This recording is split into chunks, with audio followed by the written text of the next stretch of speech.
No doubt about it. Before I even get into my first question, I want to let the audience know that a few weeks ago you showed up on NBA and Stephen A's World, my alt cast. And you were speaking about that dude that we know as the babyface assassin, Mr. Steph Curry. Right. Here is what you had to say about Steph Curry when I asked you about who's the closest thing to Kobe Bryant. Listen up. Steph Curry got that killer instincts when it's time for the playoffs, when it's time for the big game. He wants the big shot. He ain't afraid of the big shot. He steps up to the challenge. He's never considered the best, but he's always the best when it's time to be the best. You said it. And that was before Game 7, just a couple of days ago when he dropped 50, okay? So what was it like for you watching Steph Curry put on that show, knowing what you had just said about him weeks ago? I was hoping the Sacramento Kings so we could have the youngsters that we could play against. But I was actually happy for Steph because I always felt like he never gets the true respect that he deserves as far as being a killer when the time matters the most. And he did exactly what I said. He showed up when the time was necessary. You know, Clay and Draymond, they do their part, but he showed why he's the one, not the two. He's the one that's closest to Kobe because he has that killer instinct and he knows when to turn it on, and he plays basketball to where he plays the whole court. He got a good three, but you got to watch everything else he do. He's setting up everybody else. He dribbling to the paint. He's taking mid-range shots, scoop and score. Everything that he does works because he practices it.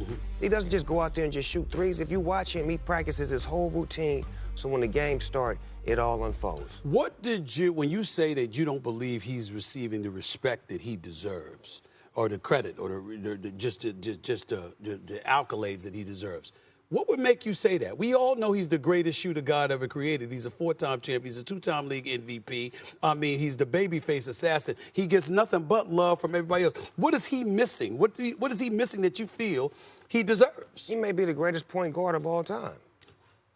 And Magic Johnson is my guy. Magic Johnson is your guy. I said he may be. No, maybe. You just said, hold on, stop the person. Snoop Dogg, a Lakers fan, yes. lifelong Lakers fan, a personal friend of Irvin Magic Johnson. Guy. That's your guy.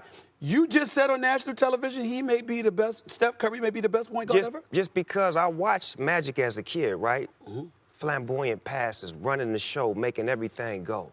But what I watched Steph Curry do, I watched him change the whole basketball player, like the way people play. They don't even go under the basket to shoot layups no more. They go under the basket to throw it out for the three because he made the three the first option. He made the three friendly. He made the three the first option to shoot now, no matter what part of the court you on. He did that because he could make them. Now everybody in the league pulls up from half court. Everybody on the park league pulls up from half court. Little league, high school. Basketball is three-point based now because of this man right here. But could somebody make the argument that has hurt the game instead of helped it because people can't shoot like him? So when you see these cats jacking up threes and they missing, they want to be like Steph Curry, but they don't have a snowball's chance in hell to pull it off being like Steph Curry. Has that helped the game? No, I think it hurt the game because there's not enough mid-range, there's not enough layups. Like even when I was watching last night, it was a couple of plays where the guy went right up under the basket and was right here, but he kicked it all the way out for a three and he missed it.